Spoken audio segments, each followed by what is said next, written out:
loved it. I'll send you a copy. Bam! Bitch went down.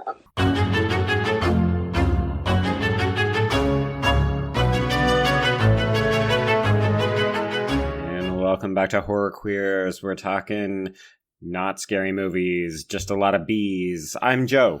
And I'm Trace. And we are joined by a very special guest. Cap, are you there? I am here. Hi, I'm Cap Blackard. And Cap, give yourself a little intro. Who are you? Why should people know you? Well, folks should know me from my prolific decade in podcasting, beginning with the Nerdy Show Network and a series of shows therein, most notably my RPG audio dramas. And I also happen to run Consequence of Sound's Consequence Podcast Network. In the horror world, I am perhaps best known as the showrunner for the audio drama series The Call of Cthulhu Mystery Program, a Lovecraftian black comedy. Nice. I like that. All right. And so, I was very unhelpful off the top, but we are talking about the Wicker Man, and not the good Wicker Man. We're talking about the bad Wicker Man, people.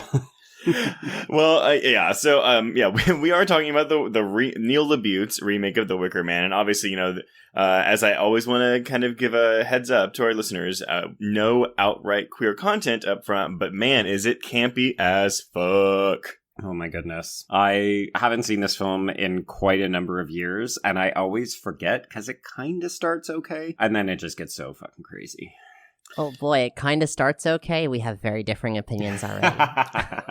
I will confess, I don't think this movie is terrible. It's not good. I mean, I don't think it's a good movie. But I just finished watching the commentary, so I've watched this movie twice in 24 hours. Again, so sorry. And it's kind of sad because they recorded the commentary before the release. Oh, so they still think it's good. Yes. Well, and here's the thing. Okay, on this commentary is Neil LaBute and Lily Sobieski and Kate Bien, who plays Willow, and the costume designer and the editor. Oh, that's too many people on a single commentary, too. It is, and it's most, like, LaBute kind of dominates it. Like, I don't know, he kind of came across as kind of douchey in the commentary, which I kind of expected, but yeah, he really thinks he's making a good movie here, and I just don't think he understands the horror genre. No, like, not at all. He also doesn't understand women, filmmaking beyond a collegiate edgelord kind of level, and what was good about The Wicker Man to begin with. Because there's no semblance of it. Well, There was one thing he said in the commentary where he goes, oh, well, the first one wasn't really a horror movie. And you're like, yeah, it kind of is. I'm shocked actually to agree with him. I believe it was a horror movie at the time, but has transmogrified into something else at this point. It also depends on your background. I don't know if we want to address the original Wicker Man at this juncture particularly, but I have a lot of thoughts about it. And I love it. I'm very much looking forward to it. I just saw it for the first time over the weekend. So I'd seen the remake once before. So I'd seen the remake again before I ever saw the original. And I must say, I did enjoy the original quite a bit. It's a very kooky, interesting film. And I think it's actually aged really well. But anyway, yeah, let's run through the sheet. Yeah, because I actually really do want to talk about LaBute specifically. And obviously, as we get into the plot, we'll comparisons to the original and discussions about the differerences will be had. So yes, this is The Wicker Man, because it was released September 1st, 2006 by Warner Brothers. And it has a runtime of I wrote 106 minutes, but my Blu-ray is definitely 101 minutes, so maybe the theatrical is a bit different than the unrated. With a budget of $40 million? I don't know where it went. I guess I'm going to say from all the actors. They did have to rent that small island. Yes. Opened at number 3, behind the second weekend of the Mark Wahlberg football movie Invincible and the first weekend of Jason Statham's Crank. Crank's really good, by the way. Yeah. And it had $9.6 million for an opening weekend. And if you adjust that to 2019 money, you're looking at about $24 million. Ended its domestic run with $32.6 million, with a worldwide total of $38.8. So it did not make its money back in any shape, way, or form. It was a big hit all around. Yeah. My sister actually saw this in theaters. I remember I was working at the movie theater when this came out, and I didn't go see it. So sorry, movie. Oh, don't apologize to this movie. Yeah, no, it apologizes to you, which, I mean, it probably won't because it's too indignant about itself, but... You can feel, like, the disdain for casual viewers just dripping off the screen. Yeah, it's a movie that exists. Well, clearly no one liked this movie when it came out, and it's definitely kind of become the butt of a lot of jokes, but, you know, if you're looking at just general critical consensus, Rotten Tomatoes, you got a 15% from critics and a 17% from audiences. So, you know, one of the few movies we've covered on this podcast where critics and general audiences seem to agree on things. And then Metacritic score of 36 out of 100 and a user score of 2.2 out of 10. So, ouch. I think this is one of those coveted F cinema scores, isn't it? Yes. This and Bug are the two 2006 horror movies that got F cinema scores. Those are very different films, and one deserves a different fate. Yes. And it is not this one. No, it's not this one. So, we'll just start right away. So, directed and written by Neil LaBute. Are y'all familiar with his body of work? I'm familiar with his early stuff. Cap, do you know him? I mean, I've scoped it out, and then I've scoped him out, and I have a lot of things to say about him that I can report on, but not because I have a relationship with him or his work.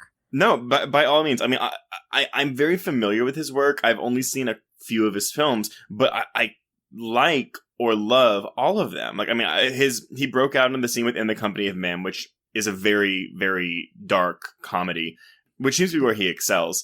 But it also has, as we'll talk about, it has claims of being misogynistic. And he has been accused of being misogynistic. What a surprise. We are all shocked. Totally shocked. In case y'all don't know what In the Company of Men is about, though, it's about two men, one of whom is played by Aaron Eckhart, who they're basically businessmen who decide to pull a prank on a deaf woman by basically making her fall in love with them and making her think that they love her. And then just, you know, saying, ha! Never mind. Ghost her. Yeah, it's really fucked up. But then he made Nurse Betty, which is a really funny dark comedy with Renee Zellweger, but he didn't write that one. So that might have been the key. Also important to note, he's a playwright. So In the Company of Man and his another movie of his, The Shape of Things, were both adapted from his plays. It appears that his playwright status, like though these days he's focusing on television and film, like that is really his core. It's where he comes from. Mm-hmm. And you can definitely see that in the work that he's written in a lot of ways. I mean, like, I'm actually enthused to hear your thoughts on In the Company of Men because I read the synopsis and I thought, this is a horrible movie written by a horrible person. And I was trying to find, like, some way that it wasn't, especially based on how he treats women in The Wicker Man. Right. And it just seemed pretty bad. So I dug into him a little bit more. He became a Mormon in college. Mm-hmm. And got a reputation for writing plays that were a bit saucier than his conservative religious university could handle. Oh my God, can you imagine?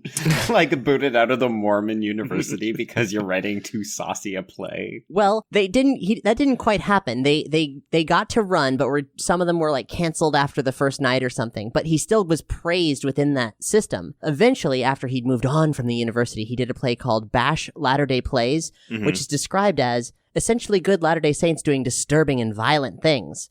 This got him disfellowship from the Mormon Church. Right.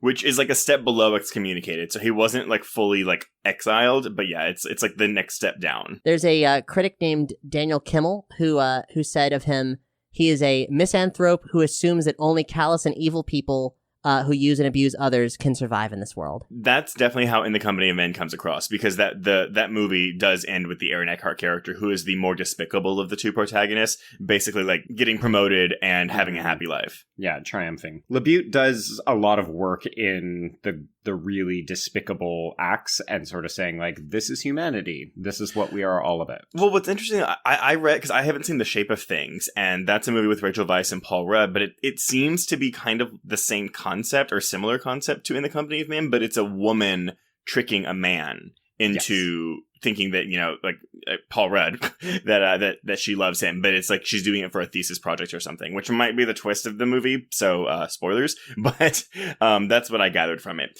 But after The Shape of Things, his career is very weird. He did like that Samuel L. Jackson movie, Lakeview Terrace, where like he's a cop that moves next door to Patrick Wilson, but he's like a racist against white people. I mean, I've never seen it. But talk about a movie premise that has not aged well. I don't even know that it was aged decently at the time, but like, that sounds holy tone fuck. deaf, full stop. Yeah. Well, I think he is tone deaf. But then, like, and I think this is 2007, he directed the remake of Death at a Funeral. Which is a dark comedy, so that's kind of on brand, because it's like people behaving badly at a funeral. Well, that's kind of I think he does better with dark comedy. Not to say, but it's not going to work. It's a very polarizing piece of work, which is why him doing this movie, The Wicker Man, is very perplexing. It's like, why do this? Were there any answers as to that extremely critical question in the DVD commentary? He said that this movie was birthed because Nicolas Cage wanted to remake it. Yeah, it's a passion project for him. Yes. Nick. And but and I don't remember if he said that Nicolas Cage approached him directly or if just like his people approached him directly. So yeah, this wasn't something that Neil LaBute set out to do from the get-go, but I guess they approached him and he was like, oh yeah, I want to do that. And he saw a lot of room for improvement in the original film or ways to update it. Oh my gosh. Cool. Well, Cap, as you were suggesting, it doesn't really seem like Neil LaBute understood what the original film was, apart from this idea of a person being gaslit and then burned in effigy. Like, that seems to be what he took away. That's a very sharp description. I love that. But, whereas with the original, you have this devout Christian man, and it's about, like, religion versus paganism and how, like, he kind of deals with that. This movie very much, well, obviously excises that entire concept, and it's very much about a battle of the sexes, a man versus these women, which is a trait in his works. But it's, again, we'll talk about it, but it's like the women are all crazy. Yeah.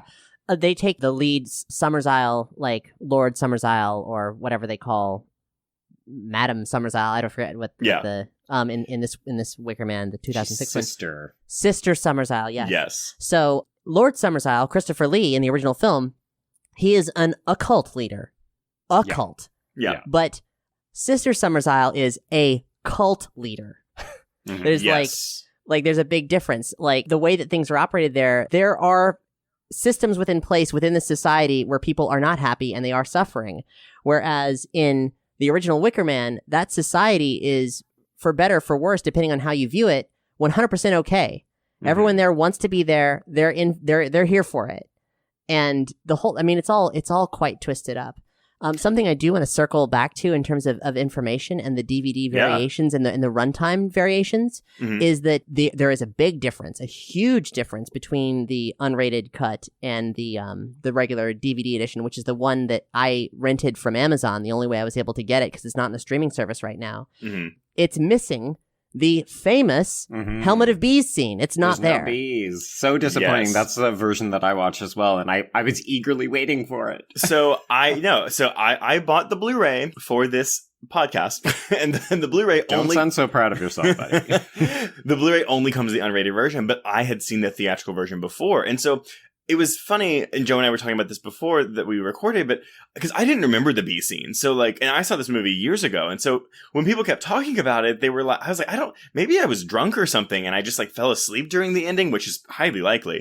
But I did remember the coda at the end with Jason Ritter and James Franco, which is not in the unrated cut. Oh, Yeah. Really? Yeah. Yes, I did read that. That seems like a weird excision. I don't know why you would cut that out. Because it's the worst part of the film in terms of like filmmaking. It's boring and weird. I mean, like, It's terribly acted, yeah. you do get to see Harry Osborn and Dipper Pines awkwardly flirt with girls. Yeah. But like it's there's no tension there. It's dry and uncomfortable and weird, and then just like the final like ominous shot of, oh man, these ladies are trying to get these mans so they can kill them. Well, but that kind of defeats the purpose, though, because the whole purpose of them sacrificing Malus, Nicolas Cage, to the Wicker Man is to help their crop. So then by adding that coda, you're just saying, oh, no, they're just killing these people. Unless you're to infer that Nicolas Cage's sacrifices didn't work. I always infer it as it's cyclical, so they need to have children ready to go to play this game out again in case the crops fail at a later point. Because him and Willow dated like years before. Yeah, like this is, she said this has been long, like this has been years in the work. Okay. we're getting so far into it. Do we want to finish this cheat sheet? Oh, yeah. I mean, honestly, there's not a ton I'll bring up. I mean, it's just the cast of actresses mainly that these poor women who were suckered into this film. I feel so bad for them. So dude, Lily Sobieski had to audition for this movie, and she auditioned for the role she got. And apparently they were, like, hesitant about her. Oh, no, because they had to have someone who was local to Vancouver where they were filming. And she was so desperate to be in this movie that she ran up to Neil LaBute after the audition and was like, oh, I'm actually just going to happen to be in Vancouver when y'all are shooting. I really want to do this. I'll do it for nothing. Oh, God. Ugh. These are her words.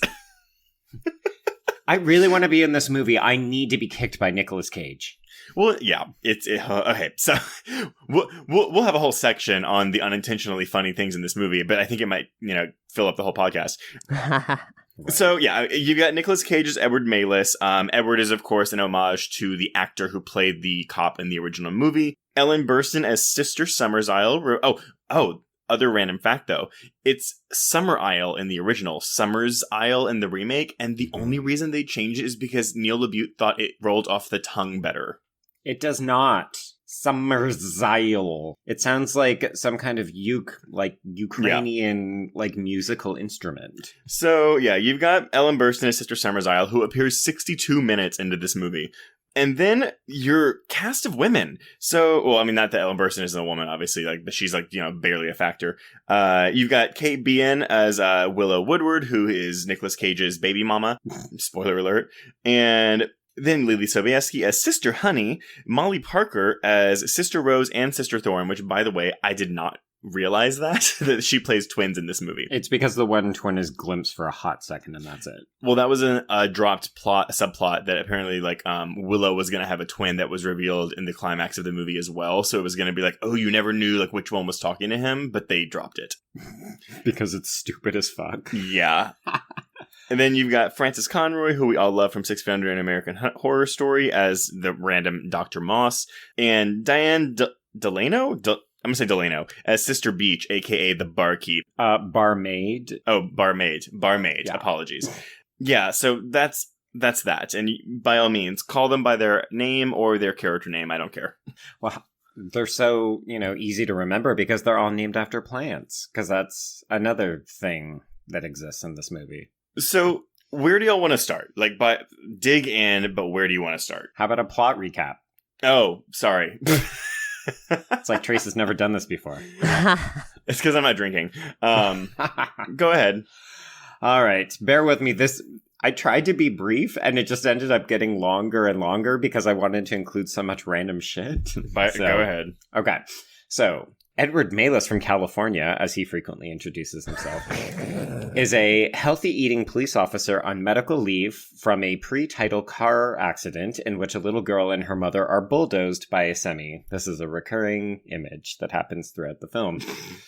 The plot kicks in when Edward receives a letter from his ex-fiancée, Willow, Kate Bierher. She's asking for his help to find her missing daughter, Rowan, on an isolated and private community of Summersisle in the Pacific Northwest. The isle's predominantly female pagan population, all of whom are named after plants, are less than welcoming. In fact, they are openly hostile, refuse answers to simple questions, and often fail to understand common language. After revealing he's allergic to bees, this will be important, Edward reconnects with Willow in the woods. Later, he discovers that his therapeutic tapes are missing from his bag. This is not important. And he overhears Sister Beach discussing the return of the Wicker Man. After an extended sequence in a barn that serves no purpose, Edward learns that the island's crop of honey was cursed and the island is host primarily to women, several of whom are pregnant. After a heated confrontation with Rowan's Aryan classmates, Sister Rose, Molly Parker, the teacher, infers that Rowan is dead. Rowan is, unsurprisingly, not dead, and is in fact actually Edward's daughter.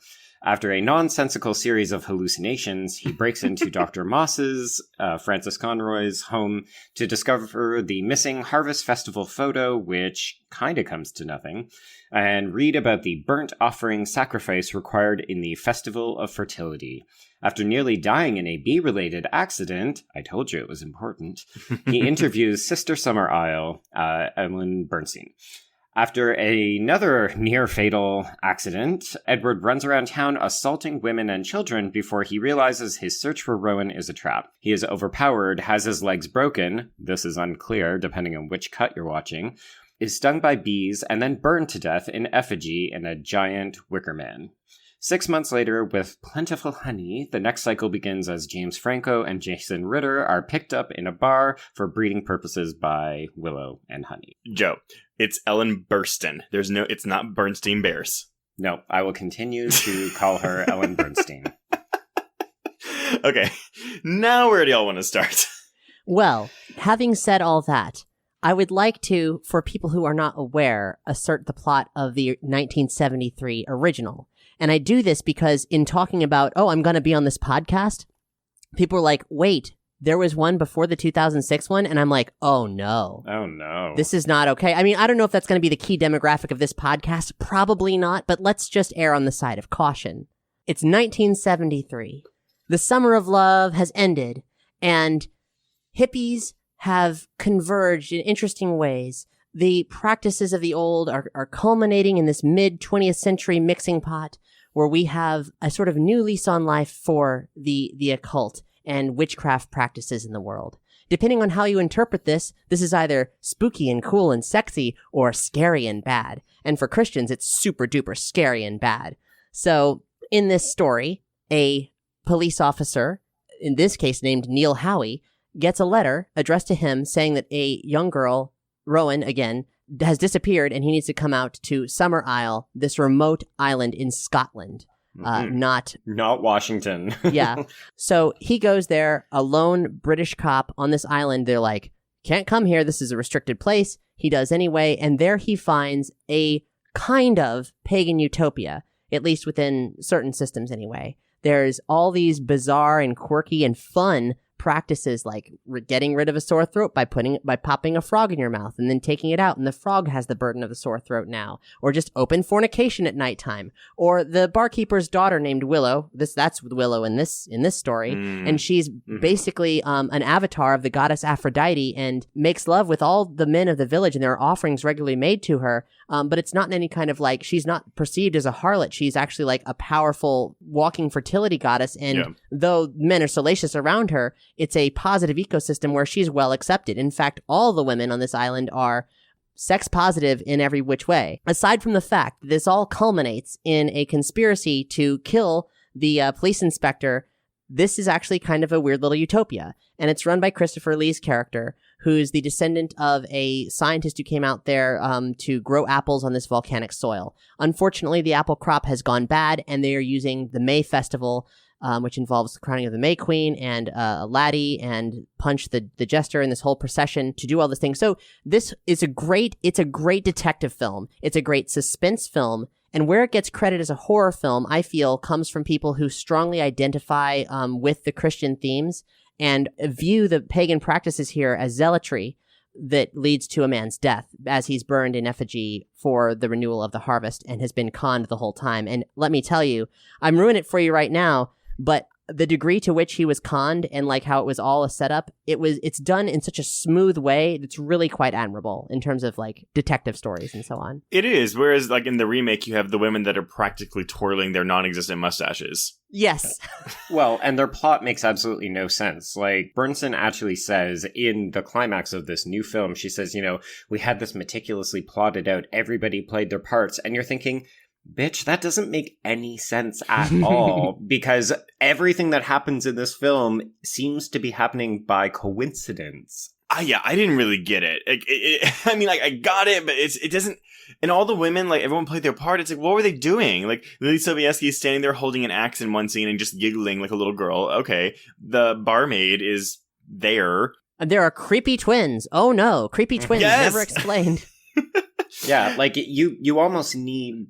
I mean, I hate it in these kinds of puzzle films where we, as the audience, are meant to identify with the main character and there's a mystery to be unraveled. And usually what ends up happening is we'll get some kind of wraparound device where it's kind of like, well, here's what you were seeing, but this is what was actually happening. Like when he was listening and the creepy twins were talking about the return of the Wicker Man the next day, they had actually known that he was listening, and that's why they set up this conversation or something like that. But there's no suggestion that anyone ever actually knows what he knows. Like, he just seems to be constantly running around screaming for Rowan and like punching people.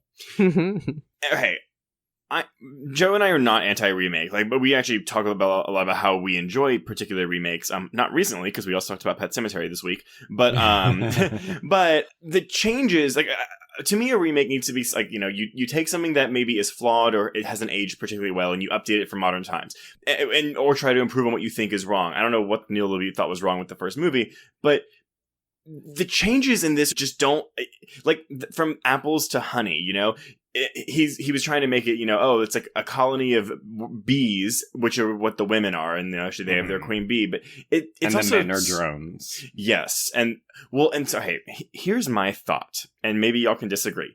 I think that Neil LaBute has been maybe burned by a woman or two, and the way that he writes the women treating the men in this movie is how he feels women have treated him his whole life. That's what I think. Oh, yeah, for sure. Except that in this case, it's probably he feels that he's been burned by women, but in fact, he's just a cretin. Oh, and, and so, yeah, that's his take on it, his hot take. Yeah, he is the Nicolas Cage character in this, where he is righteous. He's doing the good, the correct thing, and everyone is just, gaslighting him, lying to him, treating him poorly, getting in his way, and you're just like, no, dude, look at this performance. It's Nicolas Cage is obviously batshit crazy in this role, and that's one of the reasons people love the film. But the writing of this character, he is so he's such a hypocrite. So here's the thing, though. So it's so funny. As much of an asshole as LaBute probably is, it doesn't seem like he's good at directing his actors, because he even talks about in the commentary how there were things that Nicolas Cage would be like, oh, I think I should just do this. And they would scrap pages from the script because Cage said, oh, well, I think my character would do this. And Neil LaBute would just be like, all right. And they just let him go. Well, Cage is credited as a producer. Yeah, and he was arguably he is still to this day far more famous than LaBute. So he probably had a lot more control on this set than LaBute did. One interesting factor in between the comparisons between the two films and the role of Edward Malice is that Neil Howie, the inspector from the first film, he's not a likable guy. No. To find him relatable, you have to be a special kind of person who's not gonna by the end of this film, I'm like, yeah, he's awful. Burn him. He's getting a martyr's death. You guys have done everything right. If you genuinely believe that human sacrifice is a worthy thing to do at this moment, you've chosen the right person. No, you've canvassed him. No one's going to miss him. And he is getting exactly what he wants, being such a devout follower of the Church of England. Yeah. No matter how he pleads. Because he's a religious hypocrite in that film. Yeah. And that's when I was watching the original, I was like, this guy's a jerk. And he's judging these people based on their religion, or I guess paganism, if you want to call it that. And I kind of was okay when he died. Whereas, well, sorry, not okay with him dying, but I don't know. I just didn't like him. Whereas Nicolas Cage is just it's just funny. Yeah. I mean, they seem to want you to be on Malice's side. But you can only be on his side if you also happen to hate women. Well, because in the original, there's no reason for him to go to this island or be so connected, except that he gets that anonymous letter. Whereas in this one, they add in the connection that it's his daughter. On the down low, secret surprise, Nick. Yeah, exactly. And I will say, because women will do that. Women will just have your baby and won't tell you, and then they'll use you for a blood sacrifice. Well, that's their long con. But I will say, I do like the fact that it's his daughter that basically sets him on fire. The last very bit of this movie, and I'm not talking about Dipper Pines and Harry Osborn, right? Is actually pretty good. That when the head of the Wicker Man collapses, it's a cool perspective shot, having the daughter be the one to light the flame like that, and having the context of it being his daughter, that's cool. And even the bee helmet thing, that's super weird and actually kind of original and interesting. I don't know why they do it exactly, but it's neat. So he said that it was supposed to be an example of the bees giving their sacrifice, because when a bee stings, I believe it dies, doesn't it? Yeah, that's true. Yeah, so that was the mentality behind it. But man, do those CGI bees look bad. It didn't even look good in 2006. It looked bad. Yeah. Oh gosh, this is such a mess. So we've been talking about Malice and we've been saying his name a lot. It's important to note also about that name that it is male and phallus mashed together. Yes. Wow. What depth, Neil. Well, because this movie also excises a lot of the phallic symbolism and imagery that the first one had and replaces it with baby fetuses in a jar. Yeah, because we haven't seen that from like a Texas Chainsaw Massacre standpoint. Yes. Or something. Like that to me is one of those things where you go, oh, LaBute doesn't understand horror films, so he thinks throwing a fetus into a honey jar is going to be absolutely terrifying, and then we're going to throw in the loudest fucking musical score that we can find just in case no one's certain how to feel. That is something I missed from the original was the folk music. Like the first one's kind of a musical, and I really enjoyed all the songs. And then it is straight up a music horror film. It's incredible. Yes. Mm-hmm. And then this one is just like, oh, it's a horror score from, again, Cap, as you know, from the composer of Twin Peaks. Yeah, Angelo Badalamenti. And it's fine, but not actively good. It's far, far, far from his best work. I mean, he's done all kinds of cool stuff, like City of Lost Children. That was also him. But yeah, this ain't it. Well, I think it's just... It's generic. It is generic, but it's used so poorly. It's like they crank up the sound on it just to make sure that you know what to feel. And it's overwhelming. A score is meant to guide you, but it shouldn't be the thing that you notice in a particular scene. I just found it so overbearing watching this movie. I kept thinking that I had sat on my remote and accidentally turned up the sound. Oh my God. I actually had a question about the beginning of the film. So, they give him this... Oh, please. They give him this backstory, kind of. It's a backstory, but it takes place, I want to say a week before, the events of the film, actually kick into place. I think it's supposed to be a couple of months. He's been on the pills, he's been off work, and everybody misses him. So, yeah, he fails to save this mother and daughter from a car explosion. But I was really perplexed by the child in the car who's just sitting there as the car goes up in flames. Everything about this car sequence suggests that it's like a plot thread that is not picked up because the whole thing is under mysterious circumstances. Mm-hmm. There's a mother and a daughter in the car, and the daughter is belligerently causing trouble. There seems to be some kind of distress. You wonder if maybe they're escaping to a cult of some kind or escaping from a cult or something weird is happening that ties back into the main plot. Yeah. And then eventually she throws the doll into the road, and the truck then swerves out of the way from, I can't hit this man in the road who's picking up this doll, and instead hits the station wagon and explodes. But then they go on to say, the bodies were never found. We don't know if they ever will be found. Ooh, mysterious. So that must be important, right? It's not. And so, that's the thing. And then they keep giving him all these flashbacks. It's not good, but I love when he's on that ferry and he sees the girl and then, the truck comes and just, sideswipes her on the ferry. Stupidest fucking visual in the entire movie. And it happens twice. More commentary tidbits. It was supposed to be bees surrounding her. And then they were like, well, how would he know to, foreshadow bees? It should be from his past. So they did the truck instead. Oh, my God. They're leaning so hard in the truck thing, and it's just, every part of this film is confused or broken. I took it to be, they're obviously trying to anticipate the daughter drama that is to come. And, the girl looks very similar to Rowan. The doll looks very similar to the doll that he finds later. So How to get burned! How to get burned! How to get burned! Oh my God. Yeah, and I think part of this too, and I don't know if it's a drop plotline because it does happen so frequently that it kind of feels like maybe they thought that was enough. But I think we're also meant to believe that, we're meant to question what's happening on the island as, is he actually a crazy pill addict and he's just out of his mind? But it's always so obvious that he is having some hallucinations, and those are the result of the pill, but that everything else is actually happening. Well, that's something that I was always because it seems to set up that, he is an unreliable protagonist. You don't know if whatever he's thinking is real. Is he paranoid? What's going on? And since the film has become a laughingstock of everything, Nicolas Cage has gone on to say that, he and Neil LaBute were making a black comedy. They were taking this classic horror film and making a black comedy.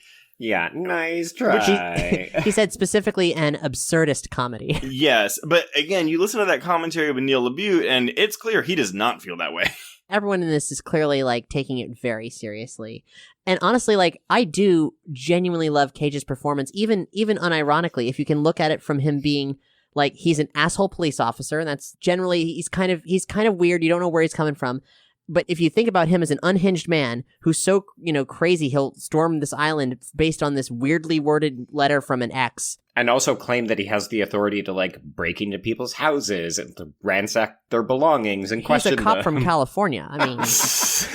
Yeah, like, who's on medical leave from what we can tell. Like, he's not actually even an active cop.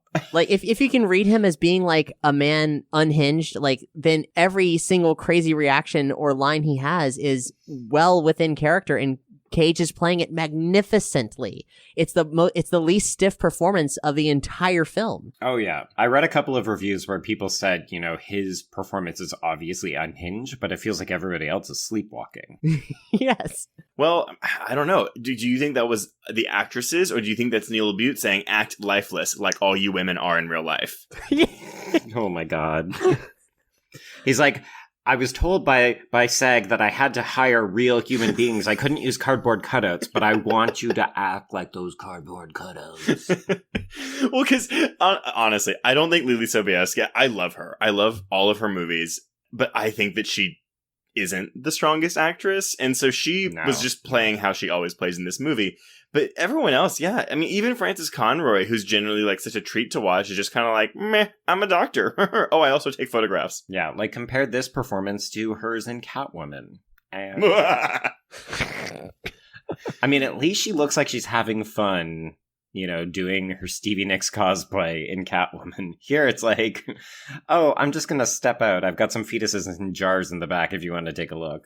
I will say, and maybe it's just the Canadian connection, but I kind of like Molly Parker's, like, uber bitch performance. She's Miss Rose, the school teacher. Yeah. The problem is none of these women have a lot to do. They each get one, like, scene before the ending. And yeah, I will agree. I think Molly Parker, I mean, she gets, I guess, 2 scenes, because there's one in the classroom and then there's one outside the classroom immediately afterwards. But yeah, she's fine. She's fine. She has an opportunity to have a little bit of fire in her, and that's good. Noticeably an improvement, but also the lines she's delivering are bad. Oh, yeah. Okay, can we talk about the classroom scene?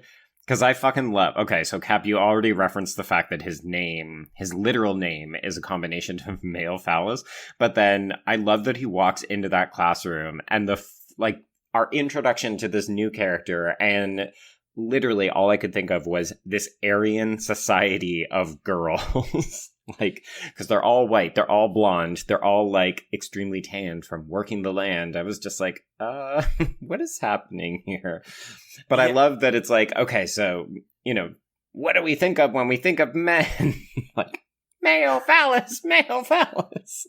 Did I get that line reading wrong? I don't know, but I do love in that classroom scene though, and this is a Cage line, but it's just so funny when he finds out that they're all lying, and he goes, "You little liars! Rowan Woodward is your classmate, isn't she?" And he turns to Molly Parker and just goes, "And you're the biggest liar of them all, Sister Rose."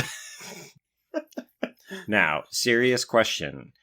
He says at one point when he's going through the desk, he says, "Sorry, you're going to have to bear with me." Do we think that's foreshadowing to the fact that he's going to put on a bear costume at the climax? Oh, snap. Man, I didn't catch that, but you're right. Well, I mean, with the visionary writer behind this, there's no coincidences. This is written like a steel trap. Okay, so is this the only is this the only Neil LaBute written film that y'all have seen? Yes. Okay. I would recommend that you go check out something that he's written just to compare, because this script is a hot mess of dialogue. I mean, it's like he's writing a soap opera. Yeah, I mean, I'm extra interested now to know whether some of the more ridiculous stuff is actually from Nick Cage, maybe ad-libbing. I don't think that excuses, things like the flashback sequences that we've talked about, where they just don't make any sense and they're not well integrated into the film. Like, my favorite is the hallucination when he goes to find the man who flies the plane, and he just sits on the dock for seemingly 4 or 5 hours, and then he thinks he sees Rowan under some kind of fish trap, so he dives into the water, pulls her out, and then she disappears. He wakes back up on the dock, and then suddenly she's in his arms, and then he wakes back up a second time and just goes, "God damn it!" Well, and that's the movie's attempt at a cheap jump scare, and so that's why it's like, this man doesn't know how horror movies work, or he doesn't know how good horror movies work, because every attempted scare in this film isn't scary. That's why there's a crow in the desk instead of, a beetle on a string like in the original in the classroom, because he's like, oh, we wanted to like scare the audience. Like, crows are, I guess, scary. I don't know. There is no tension building that happens throughout this whole thing. Absolutely not.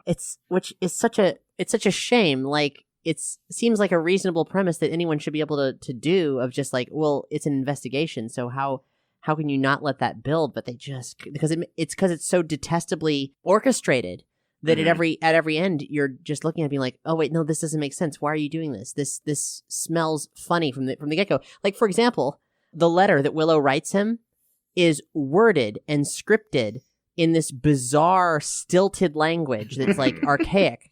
When he meets her, she's totally normal. She's the one who's explaining city slang to all these country folk.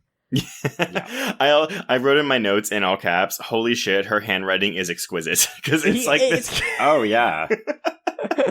She's got the best calligraphy I've ever seen.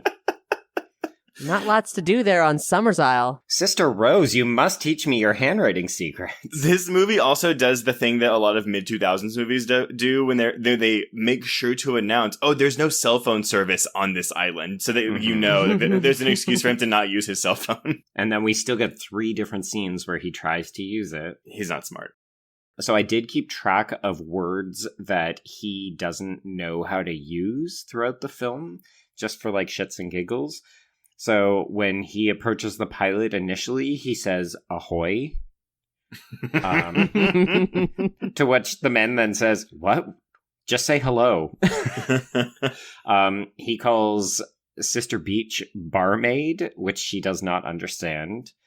He doesn't understand the difference between tomorrow and the day of tomorrow. Oh, that was weird. Really? So, like, it's a 30-second conversation in this hour and 40-minute long movie. And he also doesn't understand what quixotic means. Yeah. A question for y'all. In the theatrical version, does he discover the pilot's, like, mutilated corpse in a boat? He does. Okay. He does. And the pilot is, like, arbitrarily missing a hand and something else. Something's up with his eyes. Like, yes. I mean, his mouth is sewed shut or something. Yes, because remember, he wasn't meant to talk. That's the thing. In the first movie, it's just the sacrifice. They're not crazy murderers. Yeah, this whole premise of the colony and these women being like, the queens and the regular like bees, whereas the men are drones. They maybe have their tongues cut out or something. Mm-hmm. But it really, like, it's an interesting idea that's done so terribly because it's done specifically for the purpose of misogyny. Yes. Like, drones, they have no stingers, they don't collect nectar or pollen, their only purpose is to fertilize the queen. That's not a bad thing. Yeah. That's not a bad thing at all. If, like, for example, in the original Wicker Man, if your only, like, duty was to, like, live a healthy life and knock boots with Willow, that's not a bad thing. Yeah, no, I mean, all the colony members were very nice and very sweet, whereas in this one, all of them are super off-putting and, like, not warm people. Well, and I think, again, this is another example of, oh, I'm making a horror film, so I need to have my entire cast acting shady, acting creepy, having these men refuse to speak, having them look like they're constantly looking away, they won't make eye contact, all these women have nefarious plots and stuff. Like, it's just so obviously, like, I read a horror screenwriting 101 book that said, make everyone a suspect. An interesting thing that also happens is there is one other female character in this film, and that's a female police officer who's genuinely a friend to Malice. Yeah. And just to make sure that once he gets to the island, that women are ominous and bad. He has a hallucination where it's a flashback to her being in his house, being kind to him, and she turns into a pile of bees. Yeah. Yes. Hint, hint. Women are bees. Bees are bad. Bees will kill you. I have a bee EpiPen. Specifically bee EpiPen. It's called bee epi. Don't worry. Bee epi. Oh my god. Love it. So that's one thing where I will give this film credit and I will give Neil credit. This bee thing, he uses it to dastardly effect, but it is actually interesting. Mm-hmm. It comes out of nowhere. Mm-hmm. Like, this is his or Cage's project. This whole bee thing. There's a scene where there's some background beekeeper ladies that you see sort of scattered throughout later portions of the film. They have these black hoods on, these red dresses. They have these bee smokers that are these larger than they should be bellows, with a little like smoke tank attached to them. And they've got these straps on them. They're hanging low. They're like using these bee smokers. The art direction is really good. They look like AK-47s. Yeah. It's super cool. And then when Cage is out in the bee fields, like there's an aerial shot of all these little like I bee love that houses. Yeah, and the grass is cut in honeycomb patterns, and it's fascinating. There's an upstairs room in the sister's house that's got these like honeycombed hexagon windows. Yeah, it's and interesting. even like her bed when we see her, like when he's going through the house and he keeps seeing like men with bee stings and women covered in bees, and then he just leaves. But then they cut to a shot of Sister Summer Isle, and she's just like majestically laid out in that bed, and she's surrounded by her own drones. Like she's obviously the queen bee, and the color scheme is the same. And yeah, there's interesting ideas here that you're just like, well, what the fuck? Where's that movie? Well, I actually think the movie, I think the costume design is very good. And this is not because the costume designer had like 3 lines in the commentary. But I also think it's very well shot. And speaking of your Canadian pride, Joe, because the cinematographer, his biggest credit is for The Sweet Hereafter, which you have discussed before in this podcast. I have. That's a callback to our Dead Ringers episode. But yeah, no, that aerial shot, and there was one other aerial shot that I thought was actually very pretty. So, I mean, there's competence behind the camera in this movie. It's just not in the correct places. Well, I would argue the film is falling down in the 2 sections that Neil LaBute is responsible, and then Cage is he's honestly in a completely different film. And I think the reason people like this movie is because this is the start of Nicolas Cage's wacky, crazy, batshit performance period. Are you sure about that? Have you seen Vampire's Kiss? I have not, admittedly. Well, it's late 80s, and it is actually the key, the Rosetta Stone that unlocked Nicolas Cage for me. I saw how everything he does is totally intentional, and he's a visionary. Really? because that performance is the most crazy thing you will ever see in a million years. And it never, ever should have been done that way. But he said, no, I'm going to do it this way. And let's see someone try and fucking stop me. But it sounds like that one actually works. I think this one works too. That's why it's the only thing we're talking about. Yeah, I think the performance works. Everything else in the film doesn't. Oh, yes. I'm going to politely disagree. I do not think this performance works. I think it's hilarious, but I don't think it works. Had the movie been different, I think it would work. But I think because it's so tonally different from everything else that this movie's trying to do, that's the part that doesn't work. I mean, his line deliveries are quite a thing of majesty, though. Especially when he's just yelling at people. Like, it really is something to behold. That's something, too, and because when he's, the end of the movie, he's calling them bitches, you murderous bitches, blah, blah, blah. God. Killing me won't bring back your damn honey. Which, that line doesn't bother me because in the original, the guy says something that's like, killing me won't bring back your apples or something. So it's kind of similar.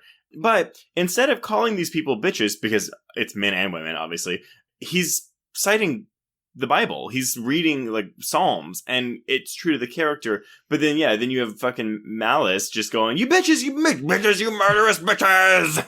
Well, but that's the key distinction between these 2 films. One is a religious investigation about like a hypocrite and a pagan society that Cap, as you mentioned, was terrifying to some people at the time. Whereas this just dials it down to like men versus women. Like this film is a weird battle of the sexes for no reason. But it's such an uneven playing ground just because it's not told from an unbiased perspective. This movie clearly does not like women. No. And so that's the problem. Yeah. Like bitches.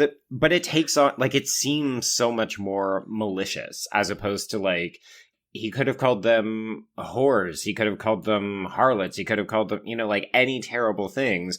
But instead, like, he went directly for that thing that like misogynists go for.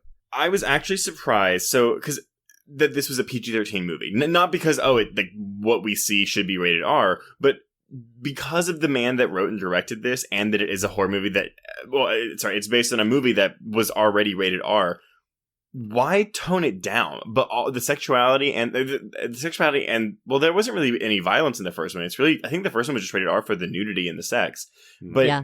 But I'm surprised that for a 2006 horror remake, it doesn't like swing for the fences. And apparently it was originally rated R, but they cut shit out, including the B scene and the leg breaking. But I think there was more to make it PG-13. So would there have been more male on female violence maybe in the original cut? Or would it have, like, maybe he would have killed some of them as opposed to just like, you know, comically kicking and punching them. You know what I really wanted? So he has a gun because he's a cop from California. Yeah. And there's a scene where he gets bitten by bees and he blacks out and he wakes up and you see him pick up his gun and then you're like, oh boy, he should check his clip. And he doesn't. No. And then eventually, surprise, surprise, he doesn't have... He's been betrayed by Willow. Yeah, she conveniently she was keeping the ammo in her pocket just so The she could whole hold it up time. dramatically and drop it down. But I would have loved. It would have been so good. And this is where I would have been like, "Oh, movie, you got yourself." If he fired that gun and a bee just came out of it, I want that so bad. I was actually super disappointed with that reveal. Like I mean, I don't know that I care to talk about whether or not this film succeeds if you've seen the original. Like, if none of us had seen the 70s version, would we look at this and be like, this is a really interesting story and blah, blah, blah? I don't think so. No, because I saw this movie years ago before having ever seen the original, and I still didn't think it was good. Okay. But I do find, you know, this film is so obviously misogynistic and pointed against women that I'm really genuinely surprised that at the end, when Willow reveals that she's been in on the plan the whole time, I'm genuinely shocked that she isn't like dripping with malice and like cackling and holding it over him. Like, she looks sedated, and that has never played well with me. Like, it's such a boring choice. It becomes less of a reveal.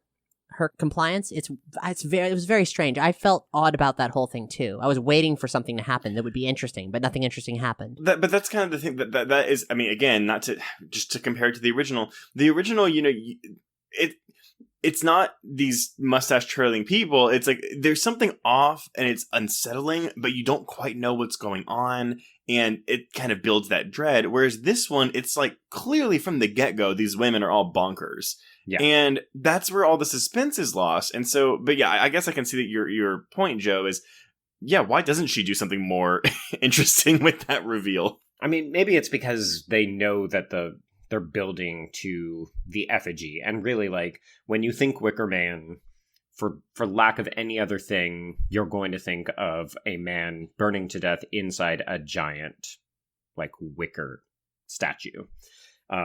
So I wonder if part of it was just like, well, who cares? Like, we know we're going to get him into it anyway, so it doesn't really matter if people hold it over him or whatever. But I do think by not having any of that tension or any of that dread, the whole confrontation where, you know, they're just pontificating about, oh, this is how we did this. We got you here. Everybody's been in on it the whole time. You're like, yeah.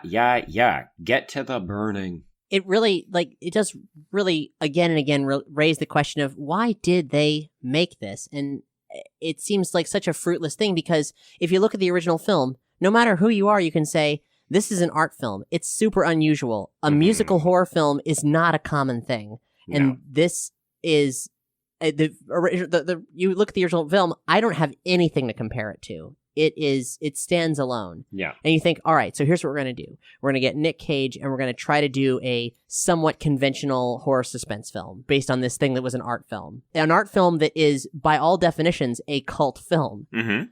And therefore, the brand recognition is negligible at best. I mean, that's never stopped Hollywood before, but... True. Because you're also taking something that's not American and making it American. So, I mean, there's that. I just think it's so funny, like, so this whole thing was part of this master plan that all of these women had different roles to play in. So they were directing his actions around the island this entire time. Like, why didn't they just knock him out when he got to the island and then he wakes up and they're like, by the way, like, I recognize that she says you had to come to this willingly, but it's like he came to the island willingly. That's enough. In the original, it feels like they're showing him a way of life and they're confronting him so that at the end he realizes like, well, I'm a fucking idiot and I got myself into this situation.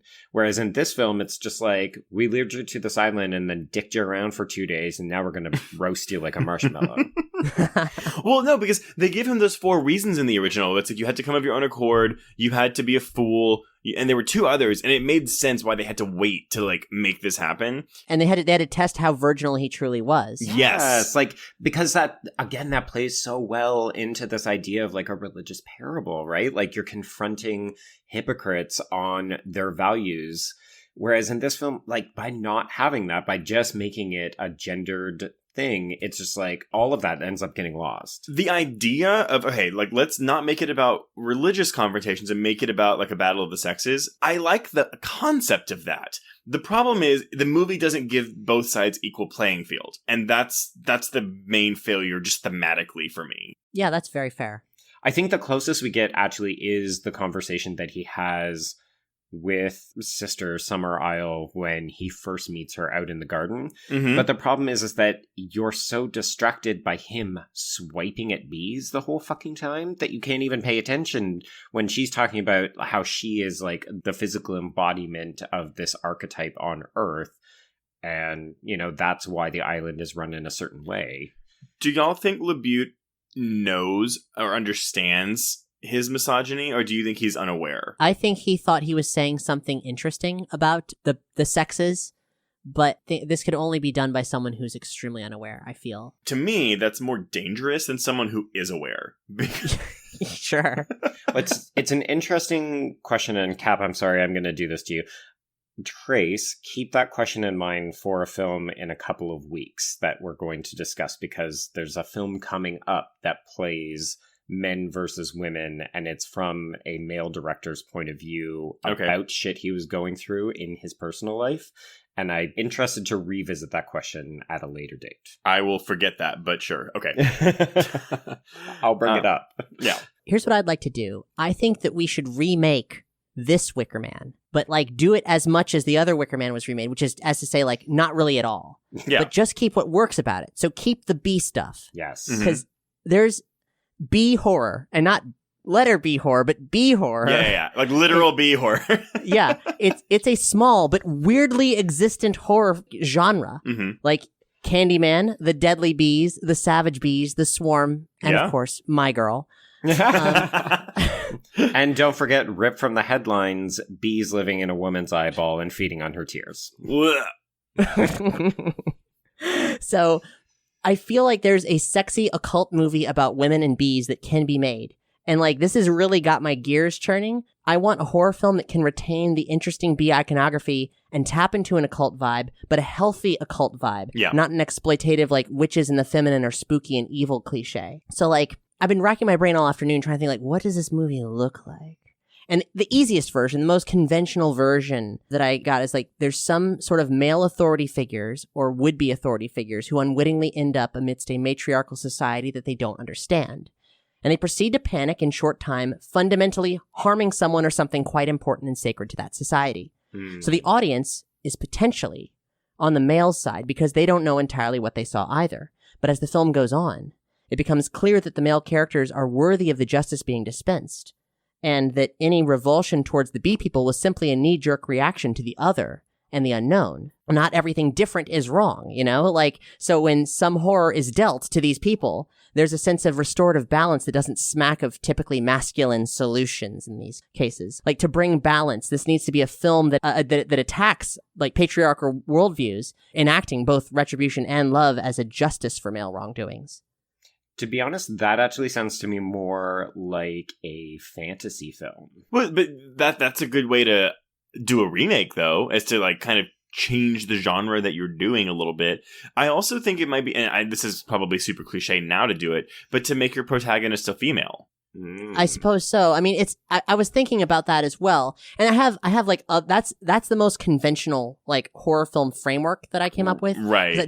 Then my mind started wandering down some stranger, weirder, more Wicker Man, but not the plot of Wicker Man kind of vibes about, like, children and indoctrination and fantasy societies and like, again, always the horror of the unknown, but an unknown that actually is quite beautiful, but people don't understand it, which is kind of indicative of the queer experience in many cases. Yeah. It's interesting because that almost has like Lovecraftian vibes, although of course we all know that Lovecraft was the embodiment of human shit in real life. Yeah, I was like, wasn't he like a terrible person? Yep, he was a racist and a sexist and potentially a closeted gay man, but yeah, he's awful. He's an awful person. Great. But his narratives were often interesting because they were often that fish out of water, like, you know, stumbling into a community of people that they don't understand. Like, I'm thinking of, like, Dagon or those other kinds of stories. But there'd be an interesting opportunity to do something along the lines of you think that you know better or that you are in the right, and it's only by like immersing yourself and getting to know these people that you recognize that you're intruding on theirs. Yeah, that's what I feel that, like, okay, so obviously it's been stated that I deal in Lovecraftian fiction, and also recently stated I have big problems with the man himself, H.P. Lovecraft. And I rectify this by the fact that Lovecraftian horror has fundamentally shaped our pop culture for the better because it's quite interesting. Yes. Because Lovecraft, in his extreme fears of the unknown, of things he didn't understand, of himself perhaps, he tapped into a way of writing about scope and scale and obscurity that no one had done before, that continues to mystify. But where there are problems is where we have adopted that style and it's grown stagnant and does not grow anymore. That people of color and queer themes don't necessarily have a place in that ecosystem, or fundamentally that you can, I believe you can do unknowable horror and have it be like, also have it contain themes of like, of love and affection and of being able to see the other side to it.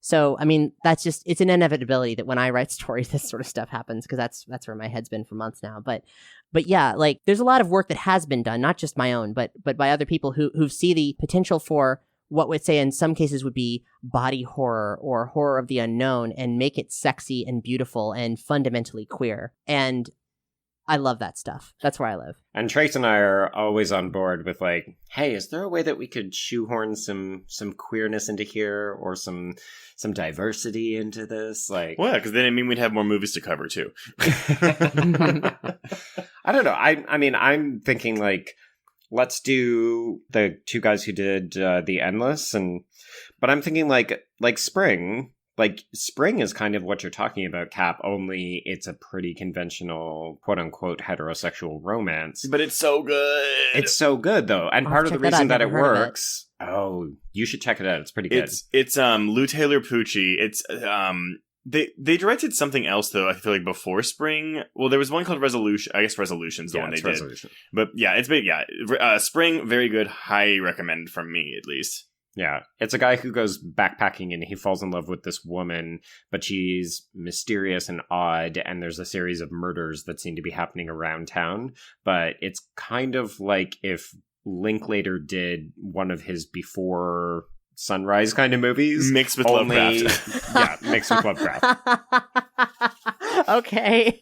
It's really good. It's really, really good. And I'm saying this as someone who didn't love The Endless. I thought The Endless was just fine. So it's a really good movie. But yeah, no, I mean, I'm all into everything you're saying. Cool. I think we're all in agreement that there's some interesting ideas here in Wicker Man, but they're not coming to the surface. They're hidden beneath the bad writing, the occasional bad direction, and then the super high camp of Cage's performance, which I think is really the only reason to ever recommend this movie to people. Well, no, because if you didn't have that performance, there wouldn't really be anything entertaining about this movie. I will say that I have a friend who hates Nicolas Cage with a passion, but whenever she gets upset, I will send her like gifs and memes from this movie. Nicolas Cage in the bee mat, or like in the bee headset, him in the bear costume, like punching one of the girls out, drop kicking Lily Sobieski into a wall. Like, I'll just send them to her and be like, feel better. Now, Cap, I believe that you said you had watched The Wicker Tree this week as well, right? Oh, yes. and I am excited to report on the Wicker Tree, folks. No, but I'm dying because it's not a straight sequel, right? It's like a companion, but I feel like I read it was bad. Well, yeah, the star ratings are not particularly good, but The Wicker Tree, which is written and directed by the original Wicker Man director Robin Hardy and was in production a long time, it predates this remake in terms of like times it surfaced throughout like production history. It is, you could look at it and say, if you are a fan of the original Wicker Man and you want to see a remake of the Wicker Man that is actually representative of the original film and is also yet still bad and campy, then you want to watch The Wicker Tree. Oh my god. Interesting. It has the same framework of like of essential core plot elements of the original Wicker Man, but a completely different setting and character. Oh, it's so special. Let me describe it to you. Yeah. I was watching this film like clapping and laughing the whole time. It's so good. So the main characters are these two country bumpkin Texans, and they are a British author's parody of the American South. Gosh. And just like they are cartoons the entire film, and it is ridiculous and glorious. And one of them is basically a reverse Katy Perry. She used to be a hussy songstress, and I love Katy Perry, but she used to be a hussy songstress, and now she's Charlotte Church. And she's got a boyfriend, and they're born agains, and they have purity rings. Yes, and they go on a mission trip to the pagan land of Scotland to convert the heathens there. And the people in the big cities there, they are not having it. The people of Edinburgh are like, no. And they don't explain it. They just turn them away because there's these creepy cowboys at their door, trying to give them brochures about Jesus. So, but there's a patron who invites them out there because this girl's rather famous, the singer, and everyone seems to like her even though the stuff she performs is terrible. This movie is not as much of a horror musical, but does in fact have musical segments in it, which is refreshing and cool. Except that every time that it's one of her songs, it's terrible. Either hussy or Christian is crazy bad. So there's this patron and this dude and his wife, a lord and a lady, and they are admittedly not the kinds of believers that they want, but they seem like maybe they'd be easy converts because they like her music. So they invite her out to a small town where the lord of the joint runs a nuclear power plant. Oh my god! Which I know. Yeah, here we go. Which due to an accident has damaged the water table and has made the populace of this small village not able to have children. And he doesn't want anybody to start asking questions. So, based on the teachings of his mentor, Lord Summerisle, played by Christopher Lee in this film in a brief flashback sequence. What? Yes. Because originally he was going to be the main actor, but it kept getting delayed so long that he ended up dropping out. Yeah, he was like super old at this point, because this is a 2012 film. Mm-hmm. Because Elizabeth Taylor was supposed to be the female lead, and then they rewrote it for a younger actress when he dropped out. This sounds like not real. This sounds like a fake thing that you're telling me. It's fantastical and just left of reality, just like everything to do with proper Wicker Man. Right. So the plan is that based on the teaching, this dude is not a believer, but he does believe based on the success of Lord Summerisle, who's not named, but you know who he's talking about. Mm-hmm. That he can use the old world practices of this small village to manipulate them so that they are, placated and no one will ask questions about his nuclear power plant. So he arranges for the cowboy and the cowgirl to speak to people about Christianity and sing some hymns, and they think they're doing good work. They're really excited. But of course, the dude gets seduced by a willow-like figure, and unlike the first film, which doesn't have any male nudity, there is at least a butt and behind balls shot. Oh! Like silhouette balls, but scruffy balls. So I'm all for equal opportunity film nudity, and there was a bit of it. 100%. Take it. Ball silhouettes. But it's... just like the first film, it's not any kind of true representation of pagan culture, but at least it's not awful, except for the part that these people are murderers. But then also, this does take on there's a certain Burning Man aesthetic that appears eventually in terms of fire twirlers and body paint that gives it a certain, all right, this seems dorky now. but it's super fun and weird and well shot. And I really if I'm going to watch a bad film, I want it to be like The Wicker Tree. Right. Well, I mean, I feel like we'd always rather have, if a movie has to turn out bad, at least be interesting. Whereas, what you just described sounds kooky and odd but like worth a watch. Whereas I can't, in any honesty, ever recommend this movie, this Wicker Man, to people without just being like, well, do you want a batshit Nicolas Cage movie? Because even then, there's better batshit Nicolas Cage movies. Yeah, but none of them are The Wicker Man. The bees! I don't know. I mean, I could easily recommend this movie to someone, but there's a caveat. There's a big but at the end of that. Go on. Sorry, I'm just imagining like a close-up shot of like a giant butt ending The Wicker Man now. But... Oh, if the Wicker Man itself had like a big juicy ass. Yes. And like some goats suspended in it. It's like that Kim Kardashian magazine cover. But it's a Wicker Man. Yes. If we have any artists among the listeners, please turn Kim Kardashian into a Wicker Man. Wait, no, and they put him in the butt because it's so big. They don't put him in the chest. He's just in the butt. And the cheeks close like 2 doors. It's like a Trojan horse, only Kim Kardashian butt, and you burn it. Oh my god. This is a good idea. Yeah, I mean, like, but there's gonna be a gay porno about it. I can already envision that. It's called The Wicker Butt.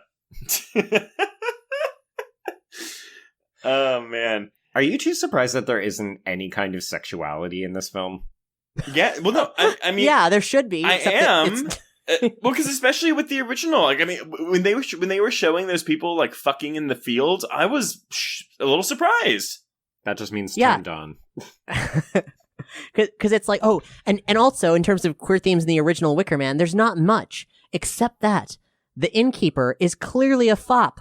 Total fop archetype, and yet labeled as the father of Willow. So I think what they didn't tap into is one of the beautiful things about any kind of like occult societies or pagan societies of any sort, modern or past, is they do integrate queer culture generally. Yeah, they're all pretty rooted in the binary, like the god and the goddess, and there's not a lot of in between that happens. Mm-hmm. But though that's changing in a lot of modern pagan practices, but. That society on Summer Isle would have no doubt actually had like a lot of pansexuality happening or just outright queer culture in general. And I think that Willow's dad, who is clearly like portrayed as a fop of some kind, is a part of that and suggests something if you want to like, write no prize fan fiction stuff into it, like suggests some other component of the way Summer Isle operates, which I think is cool. Mm-hmm. Whereas in this film, all we get is Diane Delano's Sister Beach getting fat shamed for not fitting into her bear suit.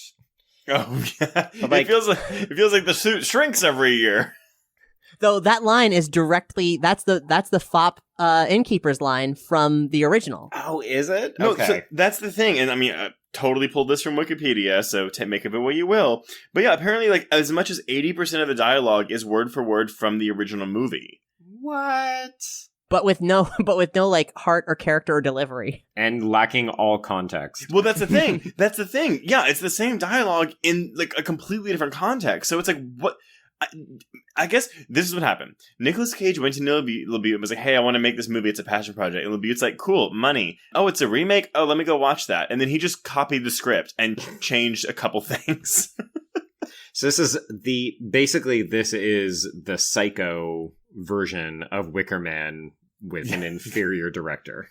Yeah. Do we have other things that we want to talk about? I know we're running long, so yeah. Anything else y'all want to get out about this movie? I got some more tangential Wicker Man stuff. Go. I got some Wicker Man shout outs. Okay, so are you guys familiar with the web series Yacht Rock? I'm not. No. So this is a web series from like pre-YouTube days that coined the term yacht rock. It created the notion of what that genre is. The people who made the series, and it is incredible and holds up really well, and you can watch the whole thing on YouTube, they have a podcast called Beyond Yacht Rock, where they create new arbitrary genres, just as they did with Yacht Rock. Okay. And in episode 13, Hollywood Steve Huey created a genre called easy wickening. And the idea is that it's music cut from the same cloth as the original Wicker Man. So if you dig the songs from the original Wicker Man, this is a great source for other music like that. That's kind of fun. But adjacent to that, that influence did not stop at that time period, because known British actor, comedian, man of many hats, Matt Berry, he's also a musician. Are you guys familiar with Matt Berry? Name sounds familiar. He was the boss in most seasons of the IT Crowd. Yes, I know who that is. He's the one who talks like this. Yes. So he has a recording career, and his albums are amazing. And 2 records in particular are like directly inspired by the music of the Wicker Man. Oh, man. Witch Hazel and Kill the Wolf. And when I found these, they have not left my phone in years. They're so good. He has a great quote about Witch Hazel that reads, in my terrible Matt Berry impression, Witch Hazel is about the terrors of the countryside. I worked out that 1978 was quite an important and formative year for me. I was 4 years old, and in that 1 year I was exposed to Watership Down and Kate Bush, both of which terrified me. The images were so strong that they left scars that continue to burst and weep. So I feel that's very telling, and I just want, these like have become like 2 of my all-time favorite records. So I want to share that with anybody who likes the original OG Wicker Man. You gotta check this stuff out. You hear that, listeners? You heard it here first. Well, hopefully first. Maybe someone else has told you that before, but you heard it here. Okay, well, we're not going to have time for a full game. Originally, I was going to say, like, if you had to redo this movie another time, what would you do? But I feel like we actually kinda had touched a on really that. great conversation on that. So, your quick and dirty game is, what do you 2 think was in the bag? Was it a shark or something? That's what I want to know. What do you think was bleeding in that bag? Boy, that's a really good question.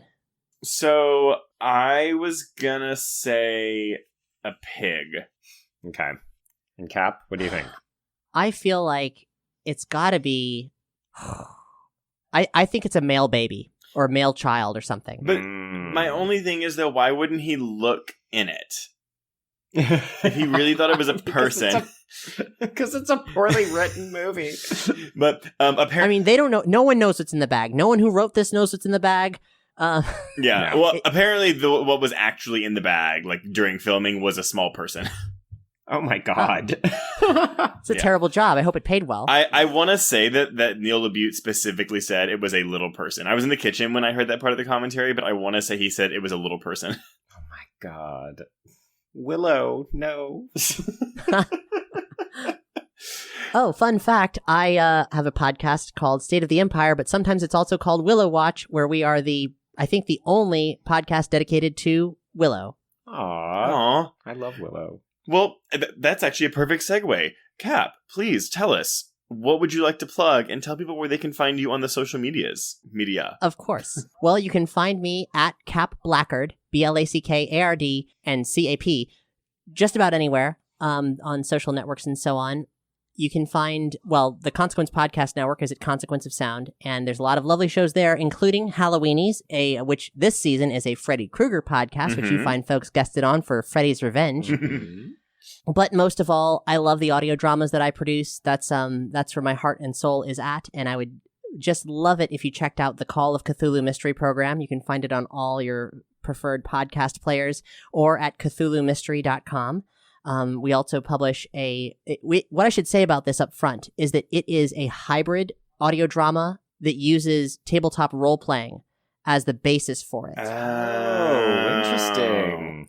So there's a lot of actual play podcasts, and generally those are you just listen to people play a tabletop game. Yeah. But in our case, a subgenre that I've pioneered over the years, that you could say, is an RPG audio drama. So we do the actual tabletop role playing. Everyone's very much in character, and we go in and we then cut it up and add original score, cinematic sound design, and also script scenes to, like, say, flesh out character development or make it so we have a nice, solid, like, impactful episode break or something like that. And it feels like a radio serial, a conventional modern audio drama. But the difference here is that one, it's a black comedy, so we like the comedy comes from people interacting with each other in a very realistic way, and also that in this horror show, the characters never know what's going to happen to them. There's always a degree of like real fear and anxiety and a struggle to survive, because the Call of Cthulhu role-playing game has a notoriously high mortality rate. That sounds really cool. Yeah, I'm like super into that. I don't have a lot of tabletop experience, but I find it all very fascinating. Our goal is for you to be able to enjoy the show regardless of the experience. You simply have to know that like there is a real chance that things could go horribly wrong for these people, and that creates an extra sort of like suspense. Series 2, The Terrible Secret of Lot X, just wrapped recently. It's the first one we did as a one-off back in 2015, and it was so popular we've picked it up, and now we're making it a regular event series. So if you want to hear what we do now, I mean, I love the first series, but I highly recommend the second series, and that is where my queer Lovecraftian ethos kind of comes in. There's 4 queer characters, at least, that are known, and I'm very excited about what it represents in the modern Lovecraftian space. Yeah, stick it to Lovecraft. Always. Hopefully in all sorts of different ways with all sorts of like slimy appendages. Of course. Well, that's awesome. Well, first of all, of course, before we get into our housekeeping, I do want to thank you for guesting on the podcast, because this has been a real treat. Yes, thank you so much. Thank you for having me. This has been a lot of fun, and it's taken me down a lot of really cool rabbit holes. Okay, cool. Well, so before we announce what we're covering next week, I did want to, Joe doesn't know I'm doing this, but I wanted to give a special shout out to some of the queer horror Facebook groups that let us post new episodes on their pages, and also that I honestly just joined to post our stuff, but then have kind of started interacting and engaging with the people in there too. So if you are a fellow horror queer, check out some groups like the Big Gay Horror Fan Club or the Gay Horror Crew, Gay Horror Movie Buffs, Gay Geeks. There's also a bunch more if you just search for gay horror. Honestly, they're all over the place. Anyway, if you want to reach us on Twitter, you can reach me at Traced Thurman. And I am at B Stole My Remote. That's the letter B. And if you're tweeting about the podcast, be sure you use the hashtag HorrorQueers in your tweets, or you can email us at horrorqueers@gmail.com. We'd also appreciate it if you leave us a review or just a rating on iTunes. Seriously, ratings take 2 seconds. Just do it. And if you like what you've listened to and want to hear even more content, please visit our Patreon page at patreon.com/horrorqueers, where you can sign up for exclusive bonus episodes each month. Our latest episode is going to be on the Curse of La Llorona, and this month, because this is May when this is coming out, we will have an episode on The Perfection, as well as a mystery film that our $5 patrons will have voted on. And if you want to know what that film is, you can give us money and find out. Joe, what are we covering next week? All right, so next week we are going international, and we are going to dip our hat into some queer Asian horror with the film adaptation of Fatal Frame. Now, Ooh. Yes, this is the Fatal Frame, as in the video game franchise, and I had no idea this movie existed. But listeners, it is on YouTube for free. Just search Fatal Frame movie, and it's there for your viewing pleasure. Should be interesting. I'm excited. I literally have no frame of reference for this, so I'm super glad that you seem to know it, and we've got another special guest who's going to help us through the woods. So yes.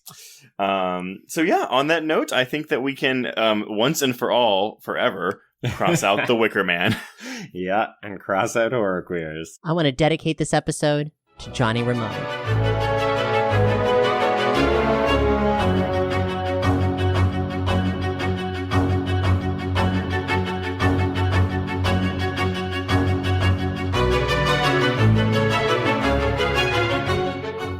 This episode was brought to you by the Bloody Disgusting Podcast Network, delivering your weekly horror podcast fix. To find more episodes of this show and others, please visit bloodydisgusting.com/podcast network. Get in, losers. This is the Lady Killers, a Feminine Rage podcast. I'm Jen. I'm Sammy. I'm Rocco. And I'm May. Our podcast is a tribute to the female-identifying killers in horror and more. Each episode will feature us, your Supreme Court of female murderers, discussing our favorite lady killers, from your Julias and Jennifers to your Carries and Christines. We'll tell her story, decide if it's good for her horror, and answer the most important question of all: would we die for her? Join us on Thursdays as we pull on our sweaters, snatch our ice picks, sharpen our scissors, and honor the lady killers who live on the silver screen. No boys were harmed in the making of this podcast. Yet.